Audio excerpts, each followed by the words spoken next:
Hello my lovely students, मैं हूं शालिनी। आज हम स्टडी करेंगे 4.3 बार ग्राफ। देखिए, आपने ऐसे कुछ ग्राफ्स जो हैं वो टीवी में देखे होंगे। बहुत सारे जो न्यूज़ चैनल हैं वो इस तरह के कंपैरिजन ग्राफ्स जो हैं वो शो करते हैं। तो ये बार ग्राफ क्या है? बार ग्राफ की हेल्प से आप अपने डेटा को रिप्रेजेंट कर सकते हो और उसको एनालाइज कर सकते हो। अब इसमें क्लियरली आपको दिखाई दे रहा है कि ये वैल्यू सबसे ज़्यादा है। कैसे पता चला? अगर आप वैल्यू नहीं भी देखोगे, अगर इसके ऊपर वैल्यू नहीं लिखी होगी तो आपको ग्राफ की हाइट से पता चल जाएगा कि ये वैल्यू सबसे बड़ी है। तो बार ग्राफ से आप इजीली वैल्यूज़ को कंपेयर कर सकते हैं। हाईएस्ट वैल्यू हम उसमें से देख सकते हैं और जहाँ पे हमारा पिक्टोग्राफ काम नहीं करता है वहाँ पे हम बार ग्राफ को यूज़ कर सकते हैं। जैसे हमने देखा था कि अगर आपका डेटा 33 या 27 आ जाता है तो ऐसे केसेस में आपका जो पिक्टोग्राफ है वो डिफ़िकल्ट हो जाता है ड्रॉ करने के लिए। तो बार ग्राफ के बिल्कुल सिंपल एग्जांपल से स्टार्ट करते हैं। तो अब ये देखिए, हमारे पास क्या है? Activities at home. कुछ सर्वे किया गया और बच्चों से पूछा गया कि वो घर पे क्या एक्टिविटीज़ परफॉर्म करते हैं। तो इधर हमारे पास है नंबर ऑफ चिल्ड्रन और इस साइड है type of activity. Total 4 activities हैं: reading, playing, baking and washing hands. अब देखो, इस तरफ देखिए, ये है रीडिंग। अगर आप इसको इस तरफ लेके जाएंगे तो आपको पता चलेगा कि रीडिंग जो एक्टिविटी है वो कितने नंबर ऑफ चिल्ड्रन ने सिलेक्ट की है, दैट इज 8। प्लेइंग, सबसे ज़्यादा बच्चे कौन सी एक्टिविटी करते हैं? प्ले करते हैं। तो कितने स्टूडेंट्स ने प्ले किया? इसको इस तरफ ले जाइए तो ये हमें पता चल गया 18। देन है बेकिंग। तो बेकिंग के लिए कितने स्टूडेंट्स हैं? इधर 10। और ये लास्ट है वॉशिंग हैंड, इधर ले जाइए तो ये आ गया 14। अगर हम नंबर नहीं भी लिखते, नंबर ऑफ चिल्ड्रन यहाँ पे, तो क्लियरली हमें ये बार देख के पता चल रहा है कि सबसे ज़्यादा बच्चों की फेवरेट एक्टिविटी क्या है? प्लेइंग है। और लीस्ट एक्टिविटी क्या है? Reading, this one. So bar graph से आप अपने डेटा को रिप्रेजेंट भी कर सकते हैं और कुछ डेटा का एनालिसिस करना है। जैसे यहाँ पे हमने अगर उसकी फेवरेट एक्टिविटी फाइंड करनी है तो प्लेइंग आ गई, लीस्ट एक्टिविटी हमें पता चल गई, रीडिंग आ गई। तो इसको बोलते हैं डेटा एनालिसिस। तो लखनपाल ने जो डेटा कलेक्ट किया था, number of students absent in each class, वही डेटा हमें यहाँ पे गिवन है। अब इस डेटा से यहाँ पे बनाया गया है बार ग्राफ। तो देखो, यहाँ पे भी हमारे पास स्केल होता है। जैसे पिक्टोग्राफ में हमारे पास स्केल होता है, सेम स्केल हमारे पास बार ग्राफ में होता है। सो ये जो है वो रिप्रेजेंट कर रहा है 1 student. 1 unit length is representing 1 student. तो ये number of students absent in each class का है। अब देखो, इधर हमने लिखी है क्लास 1 2 3 4 5 6 7 8 और इस तरफ है हमारे नंबर ऑफ स्टूडेंट्स। सबसे पहले आते हैं क्लास 1। क्लास 1 में कितने स्टूडेंट्स एब्सेंट थे उस दिन? That is 3। तो मतलब जो हमें ये बार ग्राफ बनाना है वो कहाँ तक बनाना है? 3 तक। यहाँ पे हम 0 से स्टार्ट करेंगे, 1 2 3। तो आपने इस तरह ये ग्राफ जो है बार ग्राफ ड्रॉ करना है। फिर आ जाता है क्लास 2। अब देखिए, जब हमने ये बार ग्राफ ड्रॉ करना है, अभी तो आपको गिवन है ये, तो मेक श्योर कीजिए कि जब हम इसको ड्रॉ करेंगे, जैसे मैंने फर्स्ट वाला यहाँ पे ड्रॉ कर दिया, ये मेरा फर्स्ट बार आ गया, थोड़ा इक्वल डिस्टेंस छोड़कर ही हम सेकंड ड्रॉ करें। जैसे ये सेकंड आ गया, अगर मुझे थर्ड ड्रॉ करना है तो आप देख रहे हैं मेरे इनमें कुछ गैप मैंने ये छोड़ा हुआ है। यहाँ पे भी आप देखिए 1 और 2 में कितना गैप है, फिर 2 और 3 क्लास में फिर से गैप है। तो ये गैप आपने मेंटेन करना है।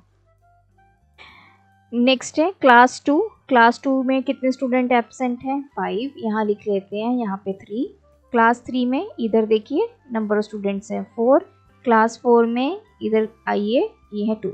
हमें पता चला ना, इधर के साथ आपने देख लेना है, इसको इधर ले जाके ना कितनी कितनी वैल्यू आ रही है ये देखिए। क्लास 5 में कोई बच्चा एब्सेंट नहीं है। क्लास 6 में एक बच्चा एब्सेंट है, 7 में है 5 और 8 में है 7। अब हमें क्लियरली ये बार ग्राफ देख के पता चल रहा है कि क्लास 8 में मैक्सिमम नंबर ऑफ स्टूडेंट्स जो हैं वो एब्सेंट हैं और minimum number of student absent किस क्लास में है, क्लास 5 में, क्योंकि इसमें सभी बच्चे प्रेजेंट है तो 0 एब्सेंट है। सो अब यहाँ पे आते हैं कुछ questions. Answer the following question using the bar graph. First है in class 2 dash students were absent that day. अब क्लास 2 में हमने देखा कितने बच्चे एब्सेंट थे, 5। In which class were the maximum number of student absent, तो वो कौन सी क्लास है, class 8। Which class had full attendance that day, तो फुल अटेंडेंस मीन्स सभी बच्चे प्रेजेंट थे और वो कौन सी क्लास है, क्लास 5। इसमें 0 बच्चा एब्सेंट है तो ये आ जाएगा class 5।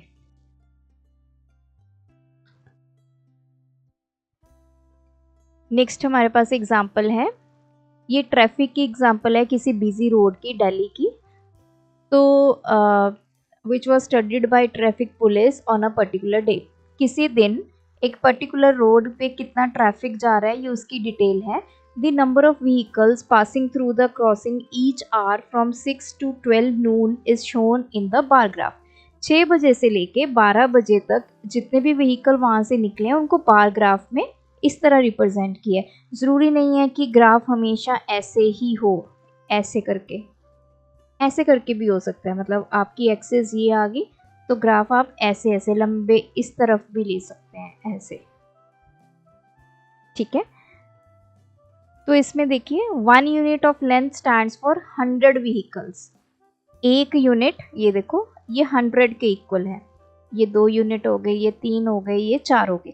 It depends upon your data कि आपने इसका स्केल कैसे लेना है। तो यहाँ पे 1 यूनिट लेंथ जो है वो किसके इक्वल है, 100 व्हीकल्स के। अब देखो सबसे पहले है 6 to 7, 6 बजे से लेके 7 बजे तक, यहाँ तक है। तो इसको नीचे लेके जाओ तो ये कितना हो रहा है, 100 और 200 के बीच में हुआ तो कितना हुआ ये 150। 7 to 8 इसको स्ट्रेट ले जाओ तो ये कितना हो गया 1200 व्हीकल 7 to 8 के बीच में पास हुए।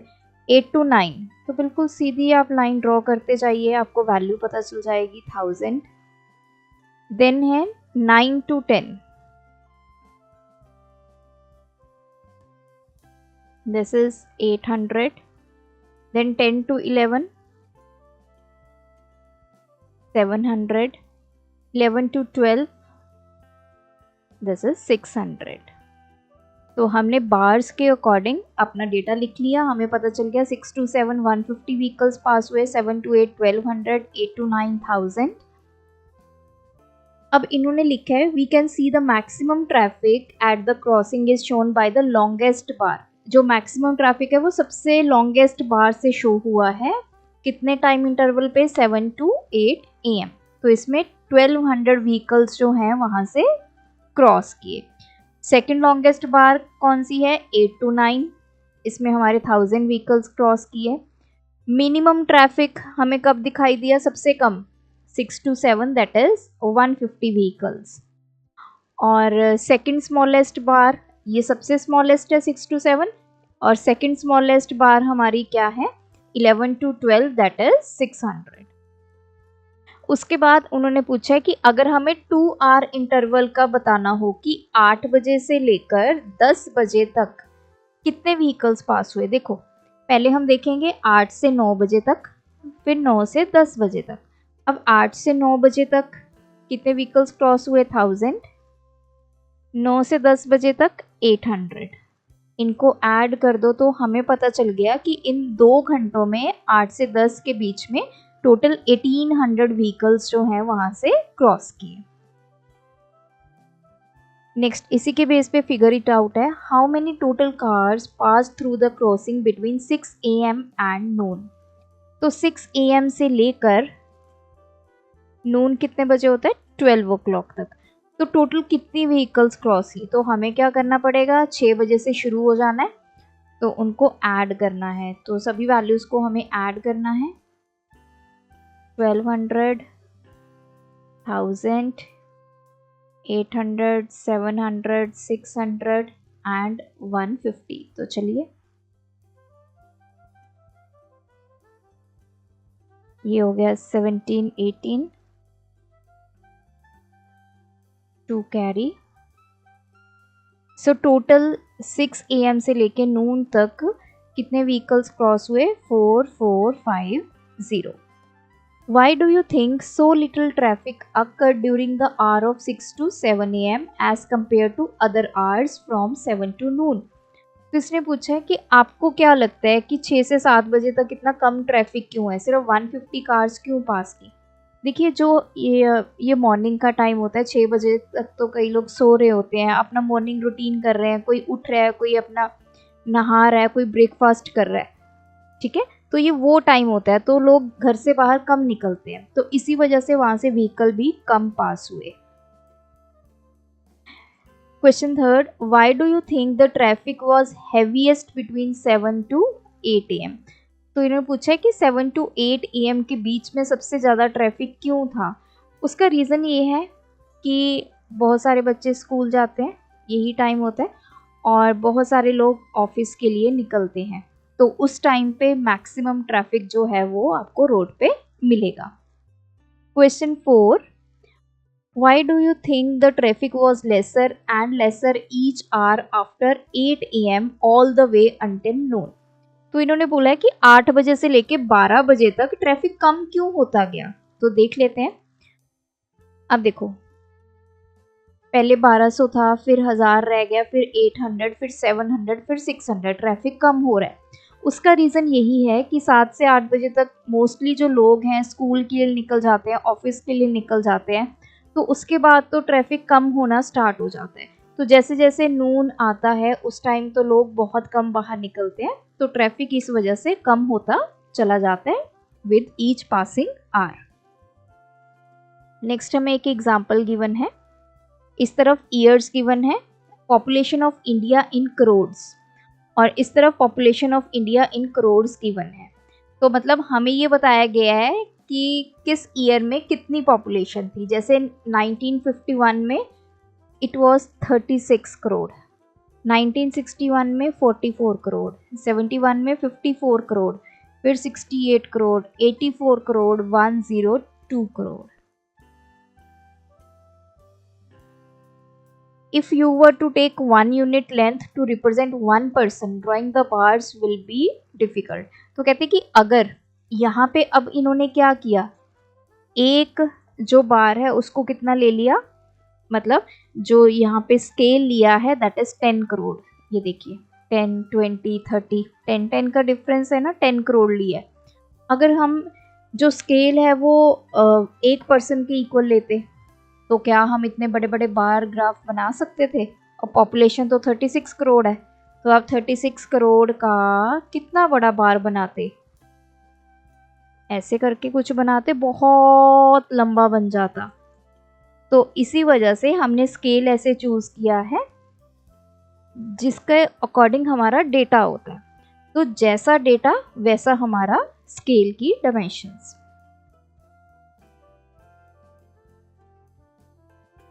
अब इन्होंने बोला है a bar of length 5 unit represent 50 crore, of 8 unit represent 80 crore.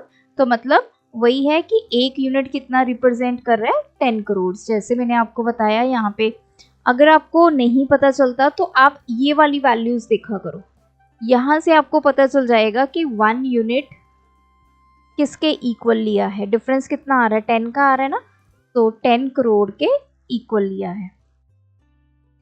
और पहले वाले में भी ऐसी था, देखो यहाँ पे तो चलो टाइम गिवन था, फिर आपने इधर देख लिया नंबर ऑफ व्हीकल्स इधर है, तो ये इनका कितना गैप है, 100 का। इसका मतलब 1 यूनिट किसके इक्वल है, 100 व्हीकल के इक्वल है। तो आपको जो बार ग्राफ है उसको देख के ही पता चल जाता है कि हमारा जो 1 यूनिट है वो किसके इक्वल है। अब इन्होंने पूछा on the basis of this bar graph what may be the few questions you may ask your friends. तो आप पूछ सकते हो कि what is the population of India in 1991, what was the population of India इन 1961, ठीक है, ऐसे questions आप पूछ सकते हो। नेक्स्ट इन्होंने पूछा है how much did the population of India increase over 50 years. 50 साल में जो इंडिया की पॉपुलेशन है वो कितनी इंक्रीज हुई। अब देखो ये 1951 है, फिर 1961 आ गया, 10 साल का गैप आ गया, 20, 30, 40, 50, मतलब हमें 1951 से लेके 2001 के बीच तक का बताना है कि कितनी पॉपुलेशन इंक्रीज हुई। अब 2001 में पॉपुलेशन कितनी है 102 करोड़ और 1951 में कितनी थी 36 करोड़। माइनस कर देंगे तो ये आ गया 12 माइनस 6 6 9 माइनस 3, तो जो पॉपुलेशन गैप है वो कितना आ गया 66 करोड़। मतलब 50 साल में पॉपुलेशन 66 करोड़ से बढ़ गई। नेक्स्ट है how much did the population increase in each decade. Decade होता है हमारा 10 ईयर्स, तो हर 10 साल में कितना पॉपुलेशन में गैप आया। तो 1951, 1961, 51 में पॉपुलेशन थी 36, 61 में कितनी हो गई 44 हो गई, तो कितना इंक्रीज आया 8 करोड़ का। फिर 61 से लेके 71 तक कितना इंक्रीज आया 10 करोड़। 54 में से आप 44 सब्ट्रैक्ट कर देंगे, देन 68 से 54 सब्ट्रैक्ट कर दीजिए, ये आ गया 14 करोड़। इस तरह आप इनकी वैल्यूज़ निकालते जाएंगे तो आपको पता चल जाएगा कि इनमें कितना गैप आया, हर 10 साल में पॉपुलेशन कितनी इंक्रीज हो रही है। सो ऐसे क्वेश्चंस भी आप अपने फ्रेंड्स को पूछ सकते हैं। सो ये थे हमारे आज की वीडियो का क्वेश्चंस। अगर आपकी कोई भी क्वेरी है तो आप कमेंट सेक्शन में ड्रॉप कीजिए। Thanks for watching. बढ़ाना है ज्ञान, फॉलो गणित विज्ञान।